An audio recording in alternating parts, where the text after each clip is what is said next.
کی طرف لایا جاتا ہے تو پھر وہی حالت، پھر تمہاری پرانی حالت کی طرف پلٹا دیں گے. نجس پیدا کیے تھے کہ نجس بن جاؤ. یعنی اتنا روح نکلی جب تک کہ مجھے میت نہیں دے دیا گیا ہم نجس ہے. اور اتنے بڑے نجس ہے کہ مسلم میت سے پہلے کوئی ہمیں چھو بھی جائے تو اس پر بھی مسلم سے میت واجب ہو جاتا ہے. توجہ کریں، یہ ہماری حقیقت، یہ ہماری حیثیت ہمیں بتائی جا رہی. تمہاری حیثیت یہ ہے کہ تم لا علم پیدا ہوتے ہو، لا علم مرتے ہو. تمہاری حیثیت یہ ہے کہ تم نجس پیدا ہوتے ہو، عادت نجاست میں مر جاتے ہو. توجہ چاہتا ہو میں بات کرے عادیت کا ضرور یا اللہ مجھے بتا دے ہمیں اسی حالت میں پیدا کرتا تھا. تو میری کہنا تو اس بات نہیں پیدا ہوتا ہے کہ عادت کی تمہیں بار بار عادت کو دکھا رہا ہے. تھوڑا جلد توجہ ہو جائے، ہمیں بار بار عادت کو دکھا رہا ہے. تم نجس پیدا ہوئے ہو اور جب مرو گے پھر نجس ہو جاؤ گے. تم جاہل پیدا ہوئے ہو پھر ہم تمہاری پرانی عادت کی طرف پلٹا دیں گے. یہ کیوں بتانا چاہتا ہے، یہ کیوں سمجھانا چاہتا ہے؟ تو شاید آواز قدرت آئے ہم بتانا یہ چاہتے ہیں کہ اپنی حیثیت میں رہنا، اپنی اوقات میں رہنا، اپنی اوقات سے باہر نہ جانے کی بات میں جہاں لے جانا چاہ رہا ہوں. آپ بازار کو ہم ابھی تک نہیں پہنچے ہیں. اپنی اوقات سے باہر نہ جانا یا اللہ کہنا کیا چاہتا ہے کہ دیکھو ہم نے تم کو علم پیدا کیا ہے اور جب موت جب تک تم جاہل ہوگے تمہیں حالت نجاست میں پیدا کیا ہے. اور جب مر جاؤ گے جب تک کہ اس سے میت نہیں دے دیا جائے گا پھر تم نجس رہو گے. یہ بتانا کیا چاہتا ہے؟ آواز قدرت آئے گی بتانا یہ چاہتے ہیں کہ اپنی اوقات میں رہنا اور کبھی ایسوں کے مقابلے پر نہ آنا کہ جن کی ابتدا علم ہو، امتحان علم ہو. واہ واہ واہ واہ واہ واہ.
آواز آئے ہمارے بارگاہ میں گستاخیاں نہ کرو، یاد رکھو وما روح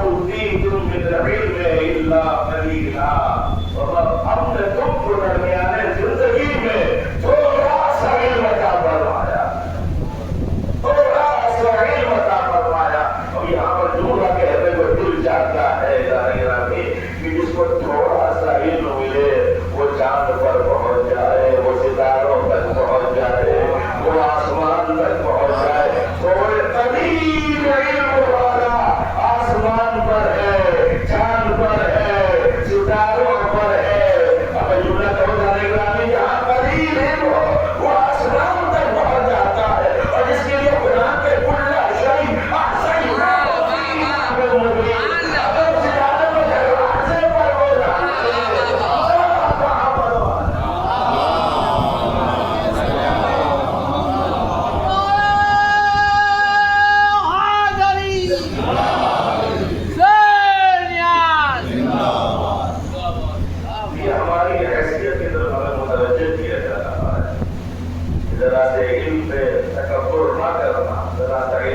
سوشل میڈیا سے تھوڑا سا علم حاصل کرنے کے بعد علماء کے مقابلے پر نہ کھڑے ہونا، اپنی اوقات وغیرہ ہم سوشل میڈیا تھوڑا سا علم حاصل کرنے کے بعد کیا کرتے ہیں؟ سب سے پہلے ہمارا ٹارگیٹ مولوی ہوتا ہے، اور اس میں اگر مسجد کا پیج بنوا لو اس سے بڑا مظلوم کوئی بہتر نہیں آتا ہے۔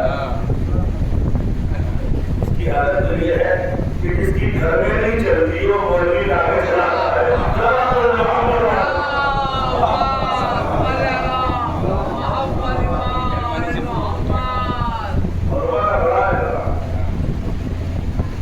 میں آپ کی خدمت کروں، ہمارے دوست جناب عادل سلام جو جائیں گے ملاقات کرتے ہیں، وہ آقا سیستانی سے ملاقات کرنے کے لیے گئے۔ کوئی نصیحت میرے لیے تو آقا سیستانی نے خاصہ جو بد نصیحت کی جو ہندوستان کے حالات سے ہم سے زیادہ واقف ہے۔ ہمارے علماء اور فقہاء جو ہیں وہ ہم سے زیادہ واقف ہے ہم لوگوں کے حالات سے۔ میرے سے بڑی بات تو ابھی 2-3 سال پہلے کی بات ہے، مدیر جو تھا رہبر محسب کے پاس گیا تھا، اور جب رہبر محسب کے پاس گیا تو وہ اپنی سنانے لگا دنیا میں ایسا ہو رہا ہے، دنیا میں ایسا ہو رہا ہے، دنیا میں ایسا ہو رہا ہے۔ اس کے بعد رہبر نے خبر دینا شروع کی، وہ جب رہ گیا بات سے جڑا تھا کہ ہم سمجھ رہے تھے پوری دنیا پہ ہماری نگاہ ہے، لیکن ہمیں محسوس ہی ہوا کہ ان کی نگاہ تو ہم سے بھی قریب اور آگے ہے، کہ ہم سے زیادہ خبر رکھتے ہیں۔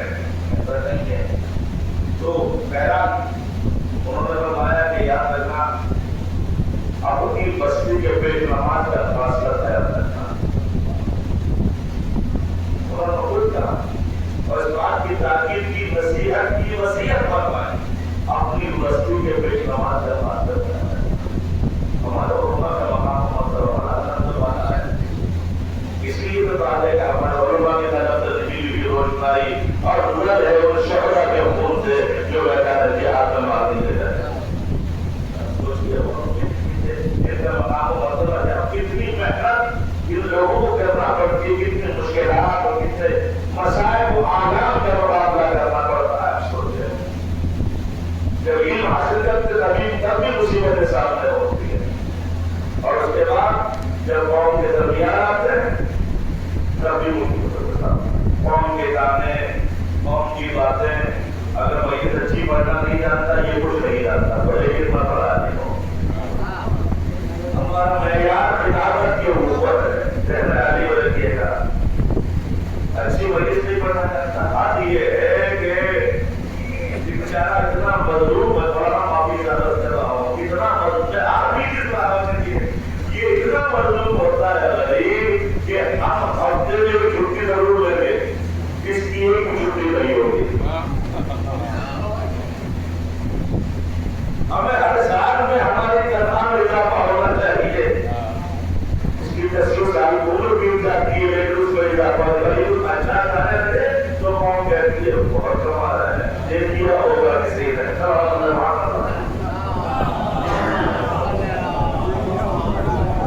یاد رکھیے جس قوم کے علماء خوشحال ہوتے ہیں وہ قوم بھی خوشحال ہو جاتی ہے۔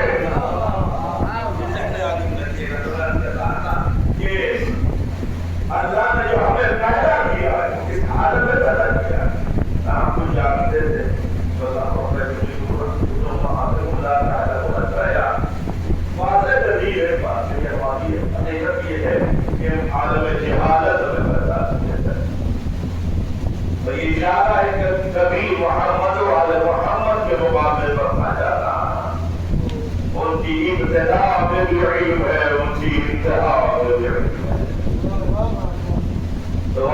ابتدا اور انتہا نجاست ہے، آل محمد کے مقابلے پر نہ جانا، ان کی ابتدا میں بھی طہارت ہے، انتہا میں بھی طہارت ہے۔ اگر ابتدا میں طہارت نہ ہوتی تو اللہ خانہ کعبہ کے اندر علی کو پیدا نہ کرتا، علی کو پیدا کر کے بتا دیا کہ ان کی ابتدا میں بھی طہارت ہے، ان کی انتہا میں بھی طہارت ہے۔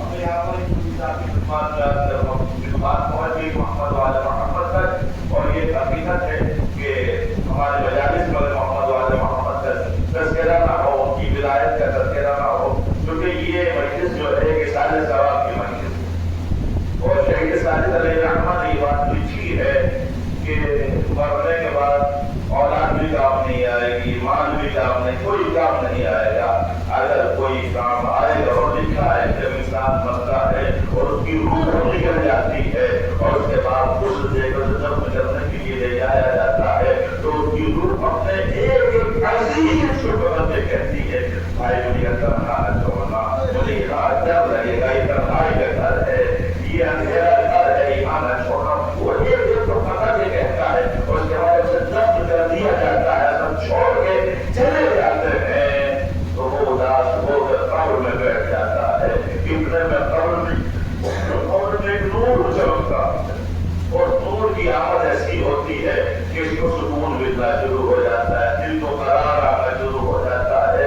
آج نور آنے کے بعد کہتا گھبرانا مطلب کرنا مت، آپ کون ہے؟ میرے جگر کے ٹکڑے مجھے چھوڑ کے چلے گئے تنہا میں، یا تنہائی میں، یا آپ ساتھ دینے کے لیے چھوڑ آئے ہیں؟ کہا میں بولوں ہمیشہ تیرے ساتھ رہنے والا ہوں۔ کہا کون ہے آپ؟ کہا میں ولایت اہل بیت اطہار علیہ السلام ہوں۔ زمانہ بھلے ہی تمہیں چھوڑ کے جائے مگر میں ساتھ چھوڑ کر کے نہیں جانے والا ہوں۔ ذرا پڑھ محمد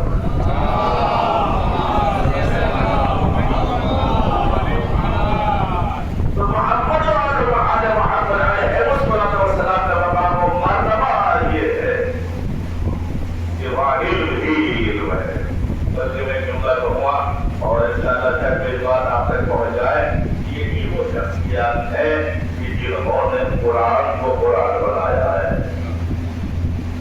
جب آپ نے شروع کر کے آپ لوگوں سے ایک سوال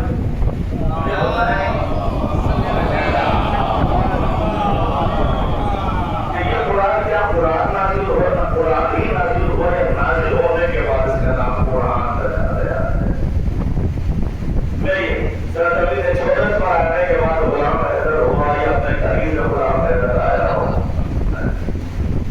سوال ہے تو کیا قرآن نازل ہونے کے بعد قرآن کا نام رکھا ہے یا قرآن ہی نازل ہوا؟ آئیے قرآن سے مجھ سے قرآن تو بتا کہ تو نازل ہی قرآن ہوا ہے یا یہ قرآن کے معنی ہے؟ قرآن ہونا قرأت سے، قرأت کے معنی ہے پڑھنا، قرآن ہے مفعول معنی ہوا یعنی پڑھا ہوا، یعنی پڑھا ہوا، یعنی قرآن کا مطلب کیا ہوا؟ یعنی پڑھا پہلے گیا ہے نازل بعد میں ہوا ہے۔ اب سوال ہے کہ پڑھنے والے کون ہیں؟ پڑھنے والوں کو تلاش کرنا پڑے گا کہ پڑھنے والے کون ہیں۔ ہم نے پڑھنے والوں کو تلاش کرنا شروع کیا، قرآن نے آواز دی سورہ الرحمن، ہم نے سورہ الرحمن پڑھا۔ الرحمن خدا کہتا ہے میں رحمان ہوں، میں رحمان اس لیے رحمان نہیں ہوں کہ میں نے زمین کا فرش بچھایا ہے، میں نے آسمان کا شامیانہ ڈالا ہے، میں نے نہریں جاری کی ہے، میں نے باغات اگائے نہیں۔ الرحمن علم القرآن، میں رحمان اس لیے ہوں کہ میں نے پورا قرآن پڑھا دیا۔ وخلق الانسان، اور پڑھاتے ہی میں نے کہا کہ ہر انسان کو پیدا کیا، وعلمہ البیان، اور انسان کو پیدا کرتے ہی قوت گویائی عطا فرمائی۔ تین چیزیں قرآن بیان فرما رہا ہے، تعلیم، خلقت، بیان، یعنی پہلے پڑھایا گیا، پڑھانے کے بعد پیدا کیا گیا، اور پیدا